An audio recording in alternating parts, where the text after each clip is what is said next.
Why did you say that?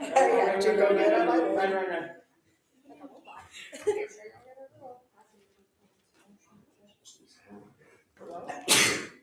Bless you. Thank you. You know what I learned about sneezing? Whenever way back when, that's the reason they say bless you, is because it used to be they were casting out demons. Sneezing? Yes. Okay, simple enough. We're moving on from chapter 13, going to chapter 14. So, not super crazy. 13 to 14, Matthew chapter 14. If you look, there's only like 36 verses in chapter 14. So, it's such a long chapter, right?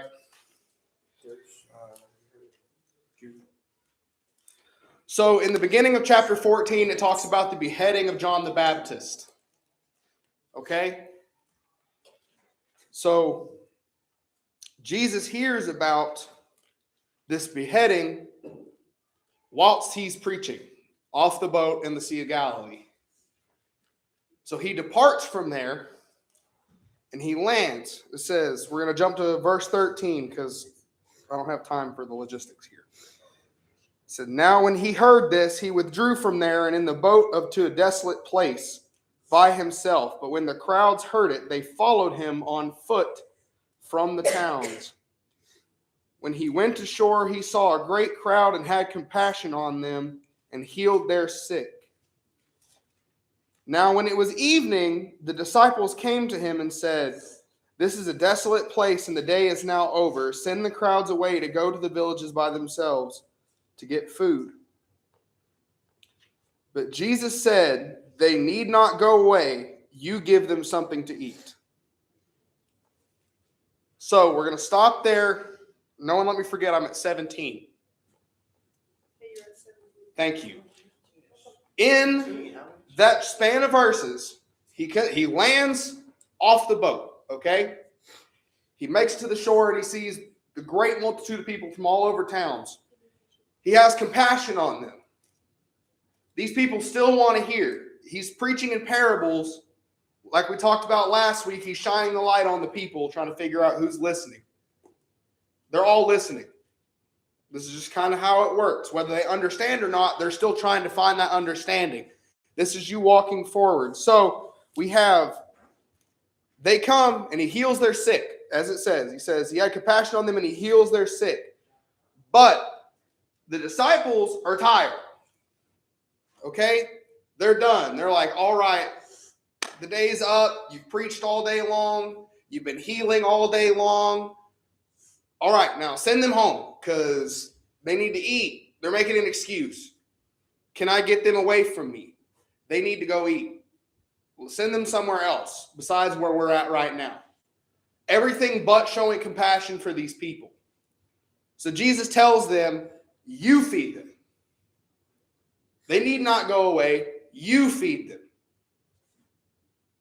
So we'll hear here at 17. It says, they said to him, we have only 5 loaves here. And he said, we have 5 loaves and 2 fish. He said, bring them to me here. Then he ordered the crowds to sit down on the grass. And taking the 5 loaves and 2 fish, he looked up to heaven and said a blessing. Then he broke the loaves and gave them to the disciples, and the disciples gave them to the crowds. And they all ate and were satisfied. And they took up 12 full baskets full of broken pieces left over. And those who ate were about 5,000 men, besides women and children. So once again, you have the disciples going, okay, so how is this going to work? Because we don't have food. We're going to go to you. You're telling us to feed them, but feed them with what? We have enough for our group of 12 or 13, however many there were. I can't remember off the top of my head. I'm tired. But he says, you feed them. And they come to him and say, with what? So he tells them exactly with what. He said, you bring those 5 loaves and those 2 fish to me, and I'll show you what faith can do. Okay? So they see the faith. They see it enacted. And yet 5,000 people that they were just trying to usher away for whatever excuse they had, sending them to go eat, they're all fed and satisfied. I like that. It's a great point. Not only fed, but full. So I should have had you remember where I was at. 17. I was just on 17. I just finished that. 19.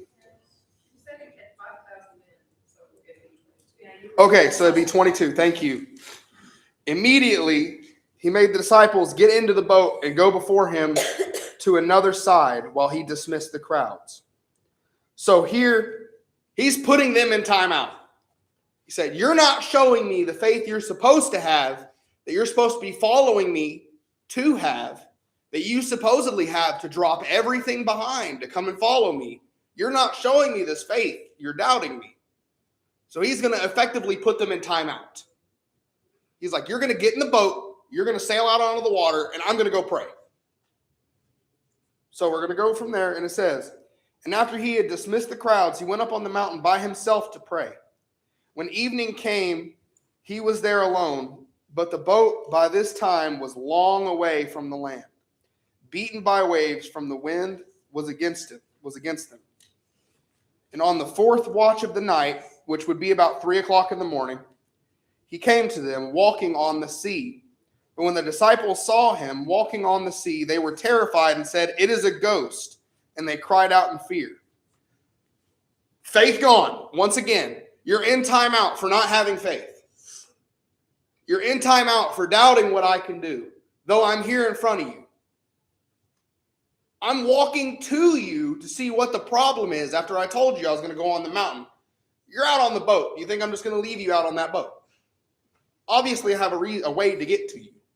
But he walks out onto the water, and they freak out, say it's a ghost.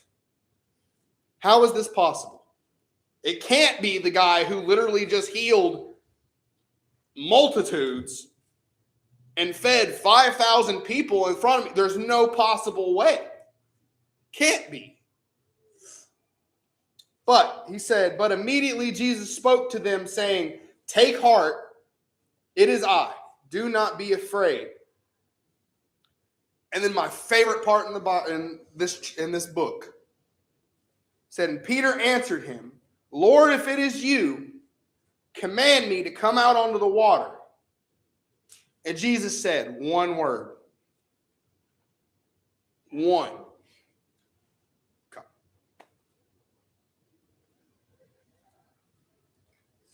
So Peter got out of the boat and walked on the water and came to Jesus. Thus being that Peter was the only other person recorded in history to walk on water. But when he saw the wind, I don't know how you see air, but when he saw the wind, he was afraid, and beginning to sink, he cried out, Lord, save me. Jesus immediately reached out his hand and took hold of him, saying to him, O you of little faith, why did you doubt? So like a lot of us, when times get tough, the wind's beating against you, the waves are a mile high over your head, you're stressing about this, that, and the other, we panic and forget that God holds it all and knows every step you're going to take.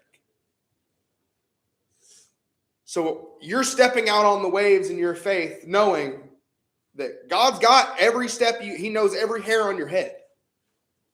But you're taking these steps out on faith. But that moment you look away from Jesus and start thinking about, well, how am I going to do this? You sink. You drop like an anchor.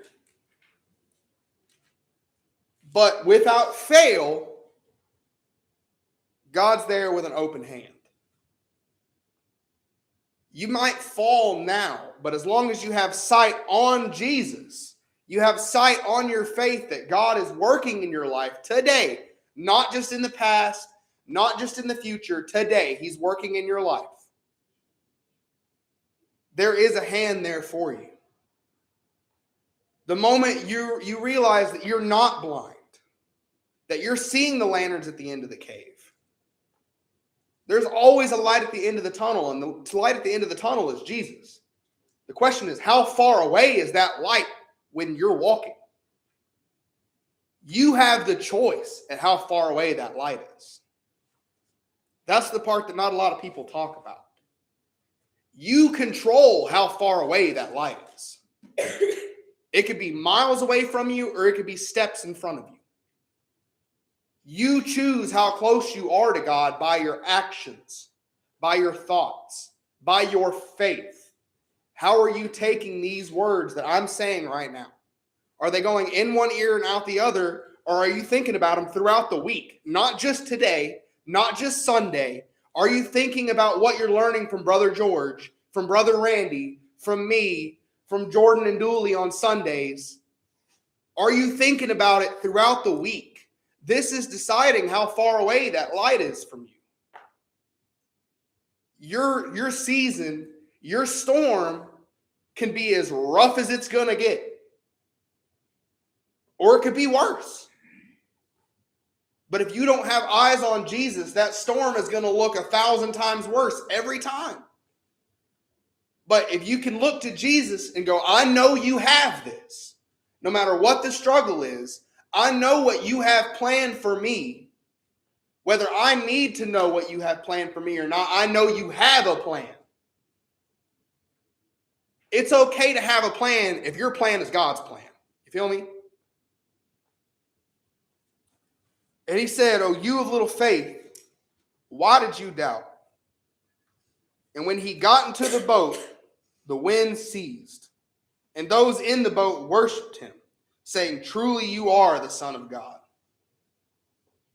It took Peter taking that step out of the boat on faith as a proclamation. I see it as like, I'm sorry. Like I'm willing to do what you tell me to do. But it's also proof that we are prone to fail. We're not going to be perfect at everything we do. We're going to have screw-ups, and we're going to look away. But it's whether or not you keep looking away and chasing the darkness down the track that you don't need, or if you're going to turn back towards the light and go, I know I can get you closer if I follow you closer. I can find the answers that I need if I look to your word, if I'm praying about it, if I'm talking to people of my faith. This is that surrounding yourself with people. And this is also that wet lighter scenario that we talked about a while back. Okay? The people in the boat, the other disciples, seeing Peter step out on the water. Peter chose to be the dry lighter in that moment. No pun intended. But he chose to be the dry lighter in that whole scenario. And because of him taking that step of faith out of the boat and being the only other person in recorded history to walk on water, the rest of the disciples, you did it. You're for real. This is it. Now, am I saying that the disciples didn't screw up after this? Not at all. But this is the point. Your act of faith could be another reason that somebody else chooses to have an act of faith. Your faith in speak is enough to give someone else faith in speak. Whether you think people are listening or not, you have the way to grow this. Like y'all talked about last week, or y'all asked for prayer last week, about bringing the people we have back, or growing what we have.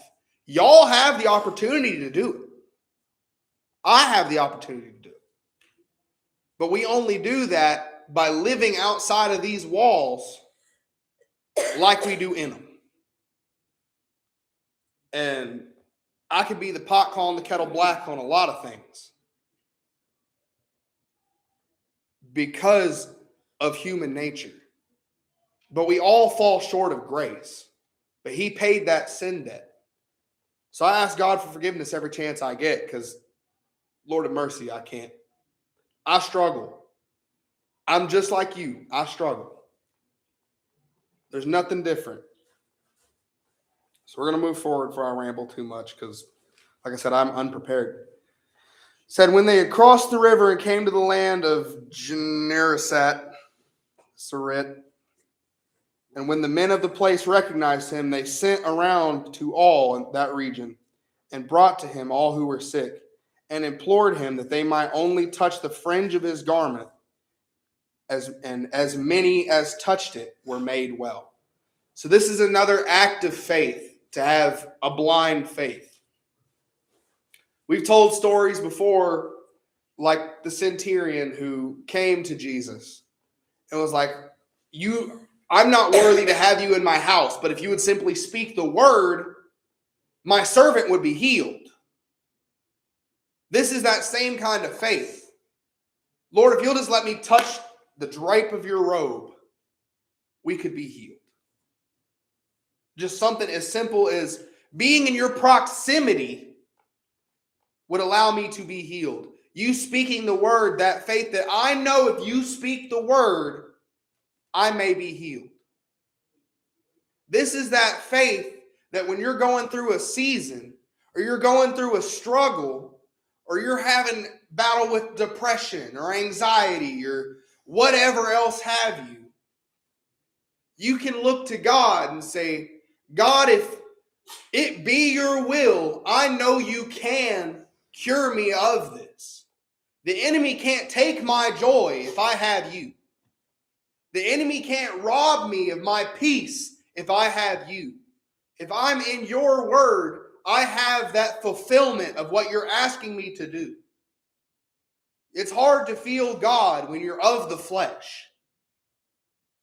But when you're for what he's asking you to do and you're living in that conviction that he's giving you on a daily basis, you know where he's guiding you towards. You may not know the exact path you're walking on, but if you can feel that conviction that maybe I shouldn't be doing something, but God can nudge me in that direction, say, hey, you probably shouldn't be doing that, you have an idea.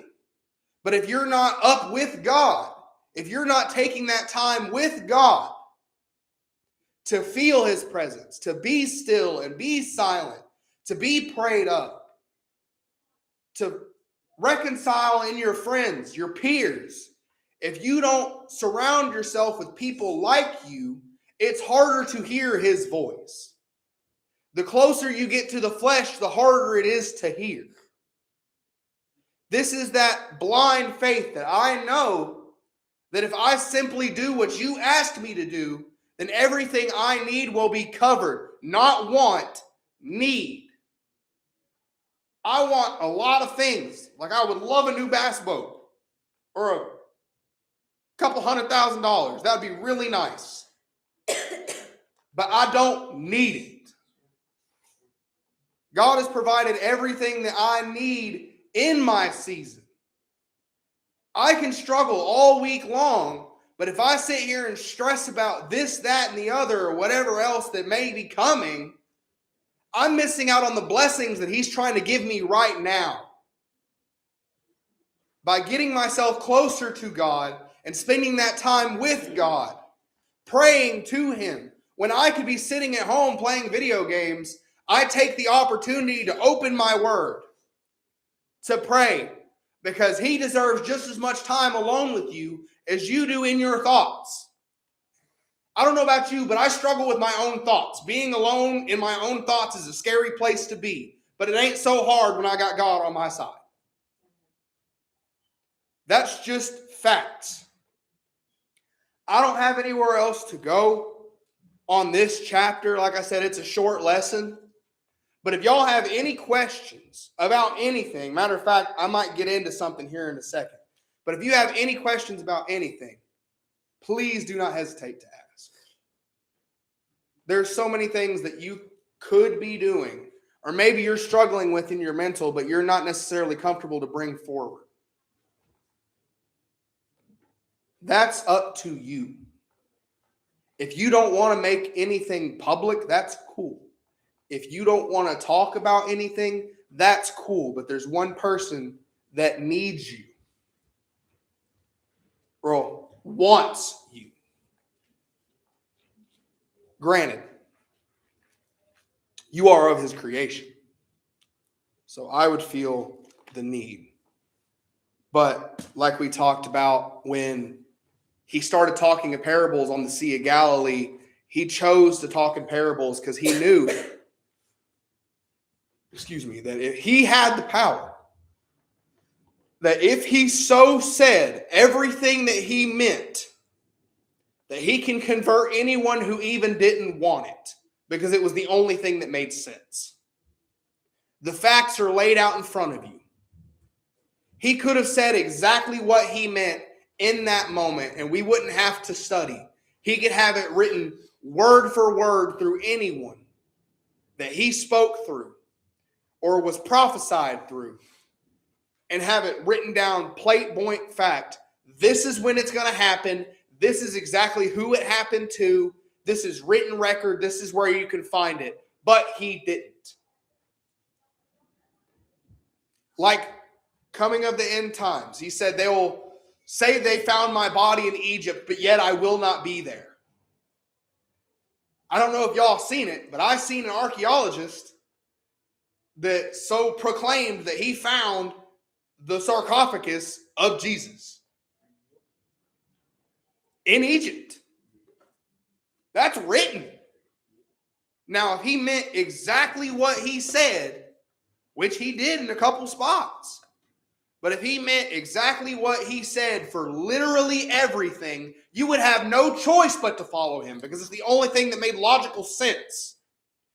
But he didn't, because he wants you to choose to love him.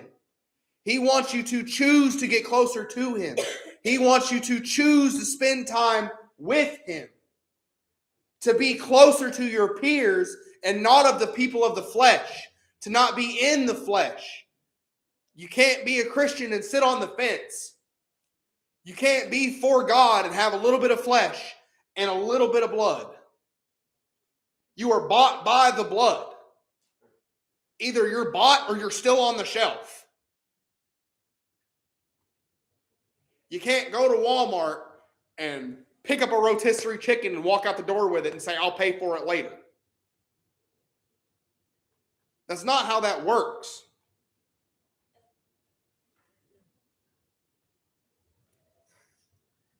You're either bought by the blood or you're still on the shelf. That's a whole nother tangent. I don't know where that came from, but it was good. I'm a fatty, okay? Don't blame me. A rotisserie chicken? Hey, them rotisserie chickens are bomb. I don't know what you're talking about. Can I say one? Please. So one of my friends, I've been inviting her to come church with us. Mhm. She's like, yeah, so she hadn't made it here with us yet, but I invited her on Easter, and they weren't able to make it. And she told me today, she's like, Brittany, tell you something so crazy. She said, went to the gas station this weekend, and somebody like came up to her and was like, hey, it's kind of like she's a normal customer in there, so the person up there's like, hey, is something wrong? And she's like, oh, okay. And they invited her to church, and come to find out it was our church. And I was like, oh my gosh, like I said, it's just short, but I just thought that was so cool. Kind of in the same range with us. Our friend was an atheist for the longest moment. Like he's never Set foot in church, like except for when he was 7. He's and never believed in God at all. He came Easter Sunday. Mhm. Totally changed his full perspective. So I believe I met him. Yeah, you did. That is a beautiful thing. He said that He y'all loved made it. him feel more welcome than anybody else in his life has. He's coming back someday. He's coming back. I love to hear that. He's coming back every he can. So I have a little bit of a testimony myself. I have a buddy who I spent with at one of my hardest points in my life. And I'd been out of contact with him for some time, a few years. He'd probably see this here in a minute. But I've been out of contact with him for some years. And out of the blue, he hits my wife up. trying to get a hold of me because my old Facebook account, the only way we used to talk, I've been locked out of for like 4 years. But he got a hold of her, and she told me, and from that day, we spent hours just catching up and talking. And I mentioned this group, and I mentioned this ministry, and I mentioned our church and where to find it. And since then, he's been on every live stream. He's in Louisiana right now.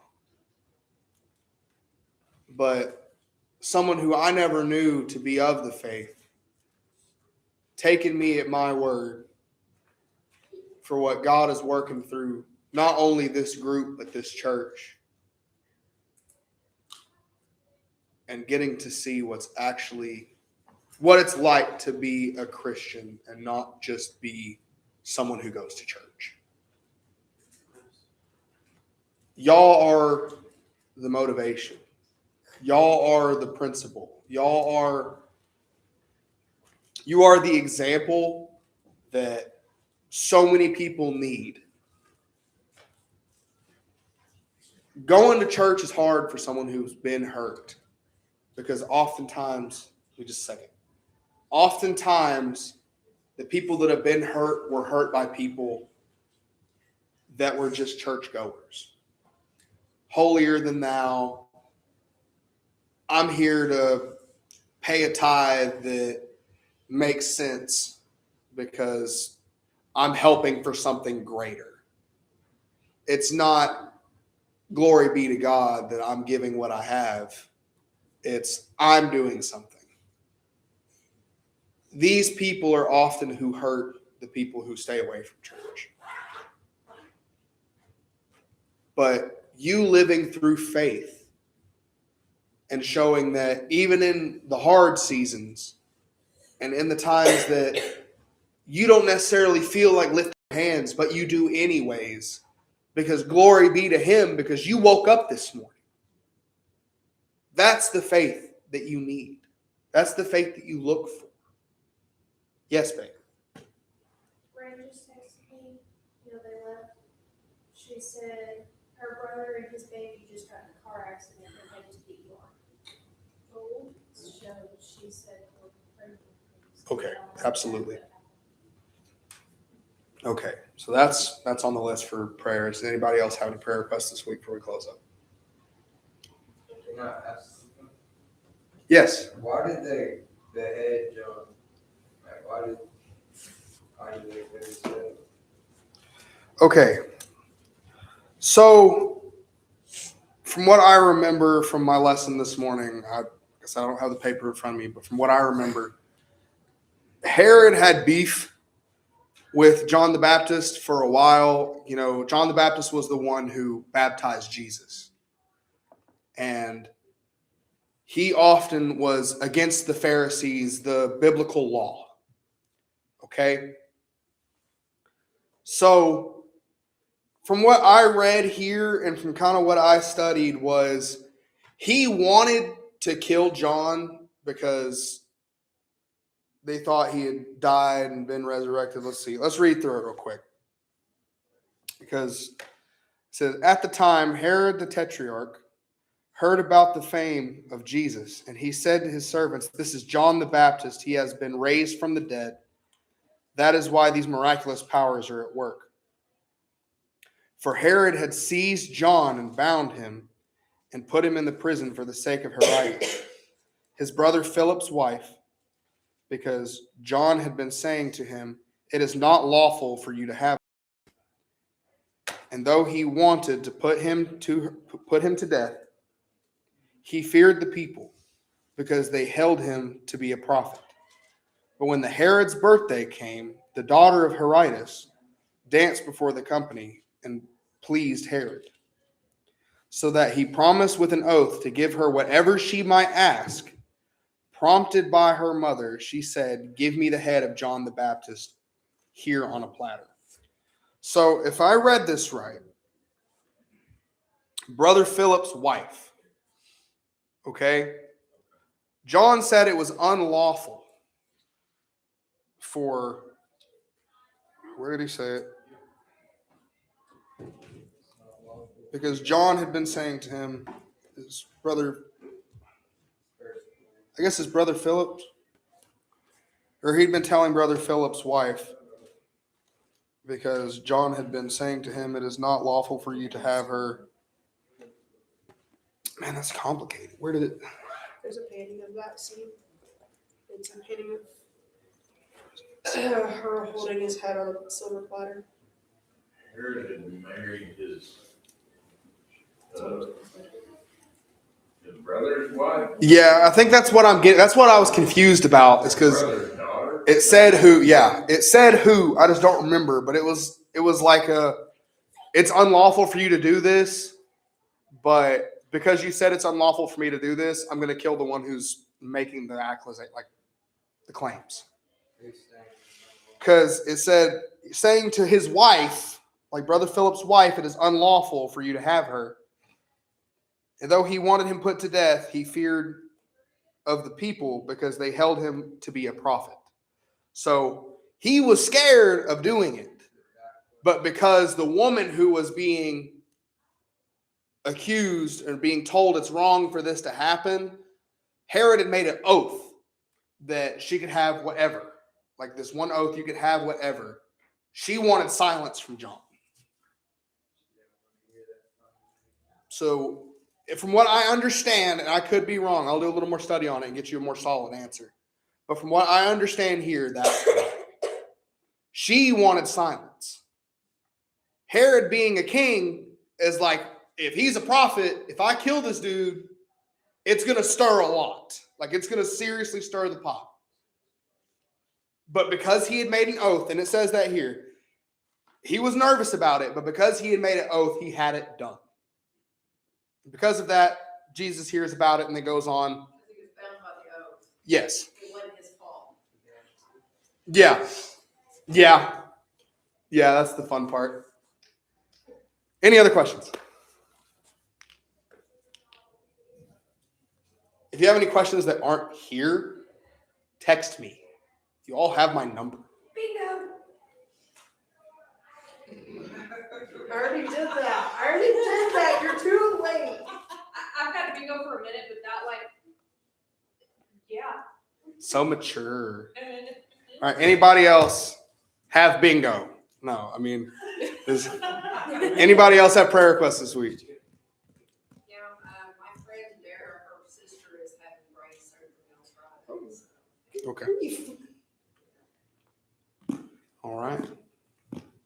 Lynn and I have friends who are pregnant, but they miscarried about a year ago. So. Okay. Let me end this live stream. We'll circle up and pray up. Also, I still